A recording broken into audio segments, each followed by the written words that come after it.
જય માતાજી ડાયરાને. ચલો આપણે જઈ રહીએ છીએ તો આમ જઈ દીકડિયા બાજુ ફરવા. દીકડિયા બાજુ એટલે ફરવા તો નથી જતા પણ પહેલાં જઈએ છીએ થોડુંક બાઇક રિપેરિંગ કરાવવા. એમાં અમારે અશોકભાઈ કે મારે બાઇક ધોવું છે તો આ નાખ્યું પાણીમાં.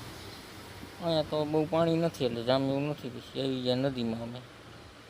અમે જો અશોકભાઈ અમારા બાઇક ધોવું છે, એમ કીધું હરખેથી ધોઈએ કીધું, એટલે ગેરેજવાળાને ઓલા કે ગારો બારો ન ઓલો થાય. બાઇક રિપેરિંગ કરાવી નાખી. પછી ધુમાડિયામાં તો પાણી ખાલી દીધું છે એટલે તો એને તો ઊંચું કરવું પડશે બહાર જઈને. પછી ઉપડા પાછા અમે દીકડિયા તરફ દીકડિયા તરફ હાલ્યા જઈએ. એટલે આ તો ઓલું લીમડી ધારા આવી ગયું ને.